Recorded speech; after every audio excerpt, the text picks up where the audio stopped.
Hi, everybody. Welcome to a new episode of the Newsmakers podcast presented by the Tippecanoe Gazette. Today we have a guest host, Cailey Petsch, one of our writers. Very excited to have her on the show, and we're interviewing local celebrities. So I'm excited about this episode. So this is Josie Birdsong. Are you 16? Yes. Okay, she's only 16, and I'll let her tell you a little bit about herself. That's a fancy dress. I'm excited. This is crazy. People don't normally dress up when they come down here, so this is exciting. I'm always dressed up. Well, welcome. Thank you. You're always dressed up? That's your thing? Is any that your occasion. thing? Nice. Well, nice to meet you. Nice to meet you guys, too. Well, I'm Josie Birdsong. I'm 16, and I'm not from Tipp City originally. I'm from Cincinnati, but I live in Tipp City right now since 2020. I'm a up-and-coming country crossover Christian singer, and I write my own songs, and I have my band, and I'm back and forth in Nashville right now, and all that fun stuff. So Nashville, you just started recording music there, right? Yes. What was that like? Scary? Yeah. Is that intimidating?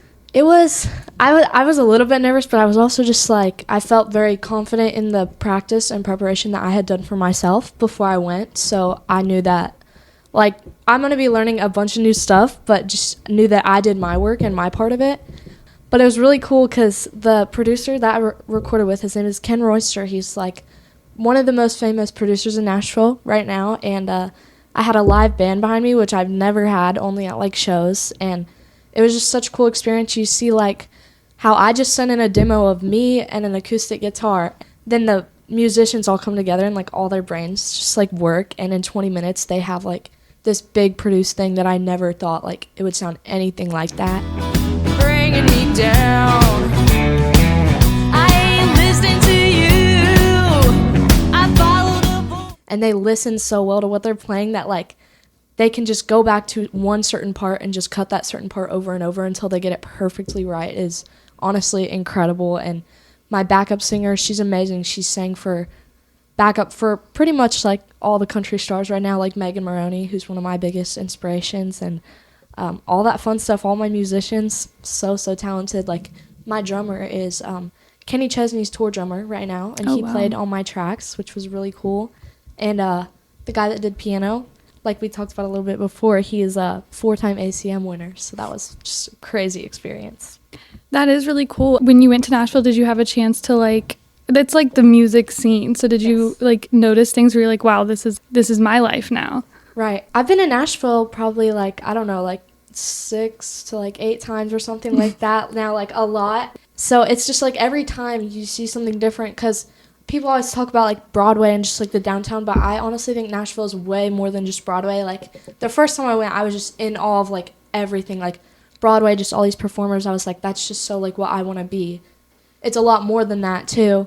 And obviously I love shopping. So like the shopping in Nashville is great because it just matches me, all that, and just seeing like meeting musicians and just like other people that I end up connecting with. And like they're so nice out there. And like whenever you meet another musician or a writer, they'll just connect with you and they'll be like, yeah, like I'd love to write with you, and like connect. They're just so generous. How long has music been something that you know you've always wanted to do it? Well, I started musical theater when I was 4 years old. My brother was in shows when I was really, really young. I would sit in the sound booth with my mom on towel, and my mom was like, well, why is she sitting back here? Like, she might as well just be working up on the stage.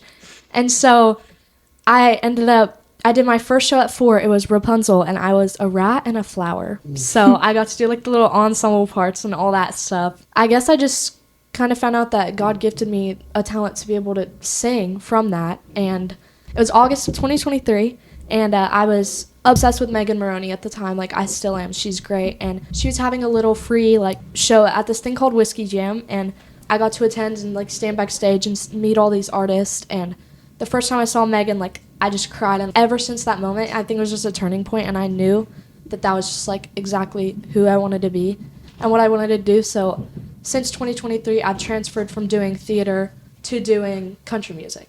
How big was the change from theater to country music? Because I know there's certain ways you have to like prepare for theater, like with your voice and the way you even like move your mouth when you sing, and then to switching to country, it's probably a big hop. It is in a lot of ways, yes. But also the nice thing with me starting in theater was when I started doing shows like for country music, I just naturally had the ability to perform and connect with people in the audience, which is such an important thing because in music you can be the best singer out there but have no performance quality and not be able to connect, and the person that maybe doesn't have as good of a voice as you but can perform and can connect is going to go way farther than the person who's just amazing at singing. Well, because it's all about connection and performance quality. It's not just about the voice and all of that stuff. So it's just like there definitely is different ways of singing though. Like theater is more like it's just dramatic, like a very dramatic, and country's just, depending on the song, it's just a lot more laid back, and you can kind of just like sit and chill sometimes. Like when I'm just playing in my room, when I used to sing theater music in my room, it would be way different than what I do now when I'm just sitting in my room like singing country music. Not that you don't have to try as hard, because you definitely have to try super hard in both, but it's just I had to transition in the middle some, and I'm just now like getting like really learning how to go when I need theater voice to do a theater voice, and when I need country to do like a country voice. With country music, how did you, I guess, enter that? Because I feel like a lot of girls your age are probably more into pop or rap or Wicked. Yeah, Wicked. Everybody's theater. running around Right. singing Wicked right now. Yeah, but it's crazy. country I feel like is so specific to like maybe a certain demographic of I don't know, just not like Older 16-year-old people. girls. Yeah. Yeah. Right. Yeah. But I think that's really cool. But how did you find out that country is like what you want to pursue? Well, there's like right now there's country, and then there's like country pop, which is like kind of a fine line. Like it's not super different, but there is a difference. So I think that kind of helps too. Every girl my age loves Megan Moroney, and she's more on the country pop line, but she's great. Ever since I was young, I've listened to Dolly Parton. You know, she is an absolute legend. So I just used to love her movies and all that. Like she makes my favorite Christmas movie, all of that. She's so inspiring. And so ever since I was little, you know, I've known like Jolene, I've known Coat of Many Colors, all of those things. And just, like I said, when I went to Nashville in August of 2023, like I saw what these country artists were doing on stage and how they made people in the audience feel so seen. And I knew that's just exactly what I wanted to do. That's so cool. Thank you. So you live in Tipp City. Is it like a big transition whenever you do visit? Because you are just like a small town girl Right. singing country music. Is it, I don't know, kind of shocking or anything? Or do you feel like because you're so confident and you have such like a great personality, it's easy for you to transition into like, I don't know, a bigger city scene? I think now I can do it very well. It's just like common, just like nature to me. But I feel like the first time I went to Nashville, I was definitely a little bit like, well, like this is legit. This is where I'm gonna be. Like this is not small town Tipp City. Like obviously I love Tipp City, but it was very different. There's not a lot of people who do what I do here, especially like country music. Who's gonna be doing country music in Tipp City, Ohio? Like, but you know, that's just what makes me stand out. But when you go to Nashville, it's like everybody is so in it to make it. That's what everybody there wants that does music. That's the whole reason they're there, because Nashville is Music City. And so it's honestly really cool when you see the mindsets just there. That's like a big change from like Tipp City to Nashville, is all the people there like know exactly what they want, and they're doing everything they can to go for it, and most of the time that's music, and their mindset is really cool. So there definitely is a lot of competition down there, which there's not as much here, which makes it nice for me when I am here, because I'm able to stick out from all the other people. Yeah, I think definitely at 16, nobody knows exactly what they want, but you do, which is like amazing. That's really cool. You said that you were a country singer and like Christian singer. Mm-hmm. Do you want to like maybe talk about how your faith relates to music and how you combine the two genres? Yes, for sure. The 3 songs I recorded in Nashville, they all point back to like Christ, because I grew up in church and all of that, and which is super good for like a child, in my opinion. And there's certain things that I've been through that it's just like there's no other way that you could have went through it other than with like Jesus and stuff. And I want to show that to people, and not necessarily like push it on people when I'm on stage, but to just say like, if there is something you're going through, like there's only one answer, and there's only one person that can fill the void, and that's Jesus Christ. And I just really think also Christian music is at a high right now, and everybody is listening to Christian music. Not to like make myself famous or anything. I've always had a passion like for worship music and all of that because I really think it's amazing and it can change people. Country and Christian are also very closely related. I feel like most of the country artists you know have songs or multiple songs like about Jesus, and it's very closely related, which is really cool. That's why I love country, because like there's other genres where it's not closely related, and when it is, like it doesn't turn out good for the person who puts out that song. So that's why I really love country, and that's my main goal with music, is to just show people the love that I've felt my whole entire life, and to just write songs that relate to people so that way they feel seen and heard, because maybe they haven't ever felt like that. Yeah, that's a lot. I guess it kind of goes into, I was going to ask you, how do you balance? Because like these are big like thoughts and things that I don't think any other person your age is probably thinking about. Just not that. Right. Which is like, it's really impressive. But how do you balance in connecting like with your friends your age who don't understand like you're building your lifelong career now? How do you connect with people your age and make friends knowing that you're in such different places in life? That's really good. Well, I'm obviously not in school anymore, which does make it a little bit easier for me, but but also through not going to school, I learned who the people were that were going to stay through, like even though they don't do the same thing that I do, and maybe they don't understand everything the way that I do, I learned the people that are going to just stay, and like the people that are going to be there, when maybe just the people that I was friends with or nice to, like, won't always. But I think also I make it a point when I'm with my friends that don't do music, because I do have a lot of really great friends in music. But my friends that don't do music, I make it a point when I'm with them to not make every conversation about the music and the stuff that I'm doing, because they're not going to get it like somebody in the music industry would. But if they like ask me about it or bring up maybe like a trip I went on, of course I'll tell them, because I love to talk about what I do. But I'm not going to make every single conversation about what I'm doing. I want to know like what they're doing, because I'm obviously very public with what I'm doing, so they just know like off of what I'm posting and all of that. So that does make it easier, because I always tell myself that, like, to make it a point to not just talk about music when I'm with friends that don't do the same thing. Do you feel like it's difficult to connect with them at all because you are just so much more adult, because you're figuring out things you would not figure out in high school, I guess? Is it harder to like understand them and be like, well, okay, like it's not that hard, like get over it, like I'm literally like doing my full-time career now? Or do you feel like it doesn't really come up? I mean, definitely in ways it is hard, because I'm not like a normal high schooler. I'm not doing some of the stuff that they choose to do that I'm choosing not to do. But with like the friends that I want in my life, it still is easy, because you like when you meet the people that you know are going to be there, like you just know. And that's what I know with the friends that I have at the moment. But they still do some things that I just don't choose to do.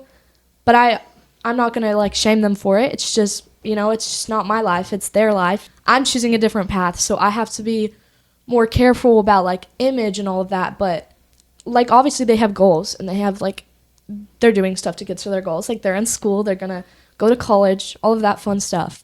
So it definitely is a little bit hard sometimes, and I feel like I have major like fear of missing out on stuff. Basically, my everyday life is doing online school and then writing and playing guitar and doing music and all of that. There's a lot of things that they do that I can't go to because I have music things like a show, or maybe I'll be in Nashville. So it does make you miss out on a lot of stuff sometimes, which is hard just being my age, because, I am still a teenage girl. But I think you have to tell yourself all the time that in the end, like everything you're doing for yourself is going to be worth it. Yeah, I think that's a perspective that a lot of people your age probably don't have yet. So it's really mature. I'm taking the steps I need to take for my future. And if that means like missing out on small things, one's obviously way more important than the other. Yes. But like speaking of your future, do you have goals? I guess a big one probably was recording in Nashville, but do you have like specific goals? Well, I want to go to Belmont University in Nashville for college. It's like one of the biggest known music schools in the U.S., especially for country music. It's definitely really famous.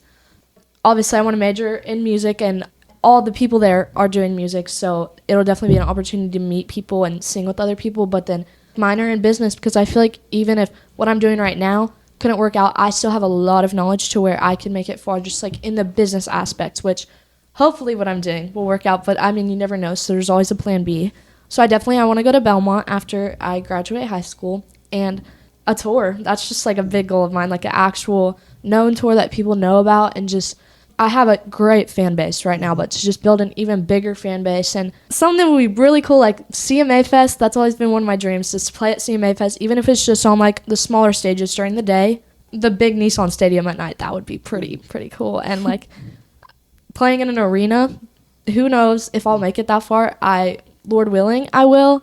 And playing like an arena, that would be really, really sick. I think it's cool that you have you still want to have the business backup plan, but that's also like something that can push you in the music industry, because you'll know how to like manage everything yourself, and you'll know how to keep your career going. Yeah, have you been to Belmont University? I haven't been inside, but hopefully we'll end up doing a visit pretty soon. I think that's been a plan for a while, is to go inside and visit eventually. I've seen the outside. I think actually we're going in to visit inside of Belmont in January when I go to Nashville again to record some more, and I'm going to see a tour for my favorite show ever, which is called Nashville, funny enough, and they're like doing their little reunion tour, and it's at the Ryman, and we got VIP for that, which is really cool.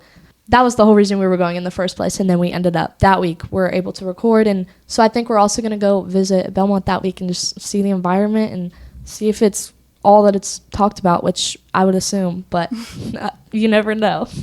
I feel like you'll do fine, obviously, because you're so independent now. But I definitely think when I move, not if, when, that my parents will be going with me, because they're like my rock. They're the main support system I have, so I definitely think that they would be moving with me, which would be really nice.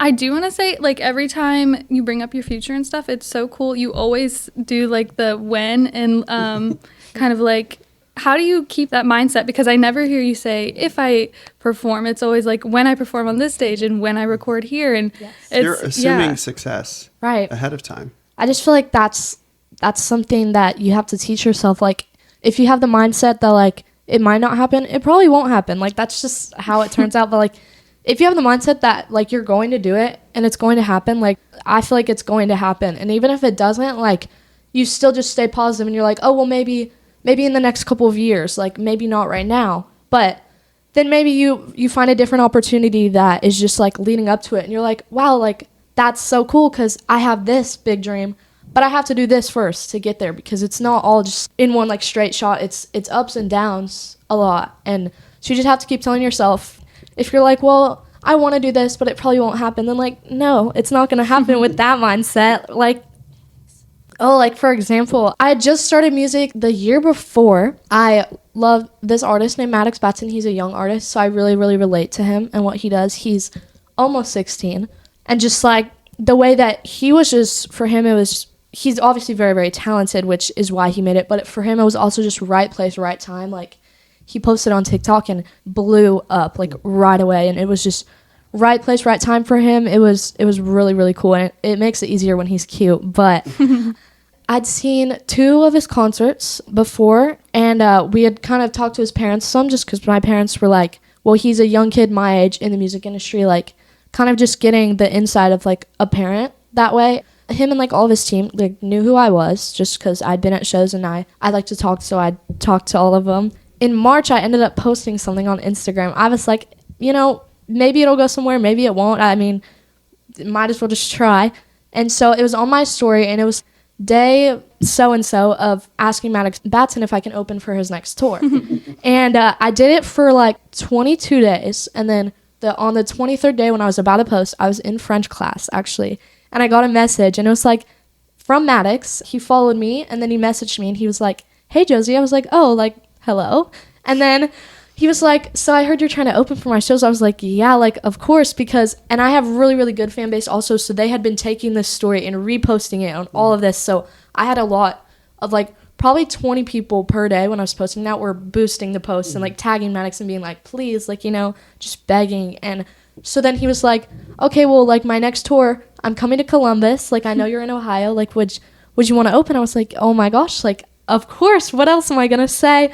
But he was like, I already have an opener, so, like, I can give you a set at the beginning. So I did 3 songs, and then he ended up that night of the tour, it was actually the first night of that tour that I opened, and connecting with his tour manager as well through him, I was able to open for night 2 of the tour in Louisville, Kentucky. And it was really cool. The other girl that opened was super, super nice. She's around my age too, and we talk about every day. So we're really connected as well. And just having the opportunity to be with 12,000 people in an audience and like me singing and them knowing the songs like I sang Before He Cheats, which obviously every girl is going to know, and Die From Broken Heart by Maddie and Tay. And then I actually sang my original, and the second night especially, I had fans and friends in the audience that knew the song, so they started singing it, so it encouraged other people in the audience to sing my original song, and it was just like screaming, like girls, you know, they're like 12 to 16, so they're just singing as loud as they can, and it was really cool just like being on that stage and like the lights and just like all of that, and seeing people wave like directly at me on stage, and like I wave back and then they start freaking out. Like it was just really fun, and they all sang with me, and I can admit neither night could I hear myself when I was singing. So I was just going with the flow and hoping it sounded good, and the venues I played at were absolutely beautiful. Yeah, where did you play? In Columbus, I played at the Bluestone, Okay. which it used to be a church, and it's all like dark wood on the inside with stained glass. It is beautiful. And then the second night in Louisville, I played at the Mercury Ballroom, which is a very, very famous venue, actually. And they're more like intimate venues too, which was nice. It was like around 1,200 people each night, it was the first country music performance I ever had. And so I was like, 1,200 people, That's like crazy. For my first show. It was a lot, but it was. And I forever will, no matter how big or small like I will forever thank Maddox for that day, because that has been the biggest turning point in my life. And it's just like created so many opportunities for me and created a fan base for me. So I'm just honestly so, so thankful and grateful to Maddox and his team and his family for understanding and giving me that opportunity. Yeah, we were talking earlier about social media and how if you're presenting yourself to his fan base, obviously that's going to be helpful for you, and he's got now access to your fan base. Right. So the way it kind of all grows and overlaps with the social media is kind of crazy. I mean, if you think about how that's come along in the last 20 years. Right, yeah. That's why being friends, that's not like the whole reason, but like when I'm friends with other musician friends, like we repost each other's stuff because you can mix fan bases and it benefits both of you. Speaking of your fan base, how did you grow that from, because obviously you just start out with your friends in school, but like what was the process? Was it just posting every day and doing everything you can, or was there more? Yes, definitely posting, and I just started a public account and I started posting covers. And funny enough, in 2023 also, I think it was maybe in like June or something, I had posted a cover, and it was when Maddox was just blowing up. I posted a cover of his first song he ever put out called Tears in the River, and in the matter of 20 minutes it had 13,000 views, and I was like, holy, like, whoa, like what is even going on right now? Because I wasn't even that good at guitar at the time. The guitar kind of sounded kind of bad, and my voice sounded very, very young, and because I'm a lot more advanced now. And then eventually I woke up the next morning to like 30,000 notifications, and Maddox had reposted the video, commented, and all of that, and I gained 4,000 followers just from that one video.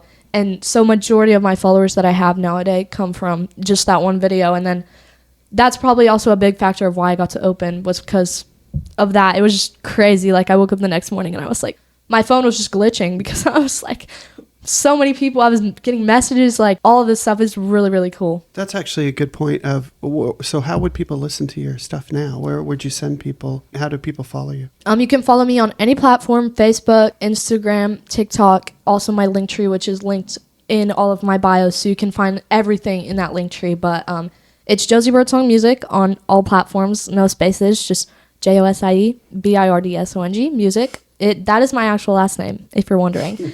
Last name is just spelled Birdsong, so it's pretty, easy to remember. So anywhere, any of those social media platforms at Josie Birdsong Music, and then on any streaming platform. I have 2 songs out right now, but I'm about to have the new 3 that are really amazing that I'm going to put out. Man in the moon, you're the only one who really wants to stay. Just on any streaming platform under the name Josie Birdsong, which hopefully after this interview you'll remember that name. That's Spotify or Yes, what do you just mean like streaming platform? Just Spotify or like anywhere you can listen to music. Okay. Good. Yeah, like literally anything. Just search it up. Right. Yeah. I like that. That's great. And if people want to follow you, probably the best place to follow you is TikTok or Instagram? Yeah, TikTok and Instagram, I would say both are very, very important for me right now to get followers on. And YouTube also, if you prefer to use that. It's just Josie Birdsong Music on YouTube as well. You mentioned at like that performance that there were like 12-year-old girls and everything screaming your name. And I was thinking about it, like, do you feel like you have to uphold kind of an inspiration for these girls because you are so young? Do you ever feel that on you? You're like, oh my gosh, like there's girls that were my age a couple years ago looking up to me. I think, yes, definitely I have a lot of girls that look up to me. And I think that is so cool because, like, I have artists that I look up to, like Avriana and, like, Megan Maroney and Ella Langley. And just, like, all those people, I really, really am inspired by them. Every single day they, like, encourage me to keep going. Like, those are the people. And so it's really cool knowing that, like, I have these younger girls that I should just be, like, an older sister to them. And, like, hopefully that I'm just, like, a safe space for them, and, like, knowing that they look up to me. Not that it's hard for me to hold that image, because it's not, because I hold that image in my daily life, but it's really, really cool. And I know definitely when I was younger, if I thought, like, if I was friends with, like, an older girl, like, I thought I was so cool, because I was, like, you know, like, all this stuff, and I've always related to older people my whole life. Like, I've always had older friends that I'm really close with, and so that's just how I am. I think just because of the way that I grew up in theater and all of that. And there's a lot of, like, I wouldn't even consider them fans anymore. Like, they're definitely fans, but they're also, like, they've become super, super close friends to me. And they're all quite a bit younger than me. And they're people I talk to, like, on a daily basis. And I'm honestly inspired by them. They're really, really cool people. That's so sweet. I love that. And I love that you're so humble. You're not like, yeah, all my young fans. You're like, they look up to me, but I also see myself in them. 100%. That's why I just want to be just someone that they feel like no matter what, like, they can come to. And I always say, like, my DMs are open, like, all of that stuff. And, you know, I'll answer. And that's a super big part, especially because I'm not, like, huge yet. It's just, like, noticing every single person, and you reply to every single comment you get. And if somebody leaves a nice comment, maybe you message them, and you're like, just give them an extra thank you for, like, a nice comment they left. So you started in theater, Yes. and we talked about how country music is way different than that. But does theater still have, like, a special place in your heart, and do you ever see yourself returning, I don't know, to, like, a bigger stage to perform? Because you have, like, the Josie personality, which is just you, and it's already this big personality with, like, the glitter and the fun boots and everything. But do you ever see yourself taking on, like, a big role in the theater world again because you have the experience and you are so confident? 100%. Like, if I got the opportunity to take a role in, like, a theater, since I'm young, anywhere I can get noticed, like, I'm taking that opportunity no matter what it is. Like, I don't need pay, anything. If I had the opportunity to play a part and, like, to go back to what started everything, I 100% would. I honestly, recently, in, like, the last couple months, I auditioned for, like, the Dolly Broadway musical and stuff. I didn't get a part, which is okay, because obviously Broadway's very, very competitive, but it was just cool, like, knowing that somebody from that world watched my audition. But definitely, if I had the opportunity to, like, be in theater again and play, like, a part, I 100% would take it. Awesome. I love that. Because you seem like such a theater personality, Yes. too. I love that it still is, like, on your mind. That's why I love theater music to this day. When I'm in the car with my other theater friends, like, a good Hamilton listen, like, that can that can do some damage. Like, you know, we always love that. Yeah, I mean, is there anything you would want people to know about you that, like, maybe I haven't asked or that you think is important? I feel like I've talked a lot. But just, like, I just, like, a little bit of encouragement, I guess, would be something, because I love to encourage other people. I make it a big point just in my life, like, maybe there's somebody I haven't talked to in a while, I'll just send them, like, a paragraph, and I'm like, hey, like, I appreciate you. Like, I just make it a big point. So just as, like, serving encouragement to other people, like, if you have a dream, just go for it, because honestly, what harm is it going to do? You're going to get a lot more no's than you are yeses, but every no you have to take is, like, as encouragement. You're just like, it just wasn't right for this time. When it is right, like, God will make it happen. And so just be encouraged by every single no you get, and every time, like, maybe you get hate on a page, like, on your page, you just have to be like, wow, I'm flattered because you're taking time out of your day to like leave a nasty comment on my page. I'm so flattered that you took the time to think of that comment, because it takes a lot more brain power to be mean to somebody than it does to be nice. So if somebody takes the time out of their day to like comment on what you're doing and it's not a nice comment, you're just like, thank you, because I'm honestly flattered, because clearly you're a fan, but you're not saying that. You know, like, it's just, so that's just what I really, really want to say, is just like, if you have a dream, just go for it, because, and do it for yourself and like for the people you love. Don't do it for anybody else, because when you love it, it's going to take you somewhere, no matter what it is. I had a question. Assume I know nothing about this. So how does the touring thing work? So you have a recording contract. You're a recorded artist.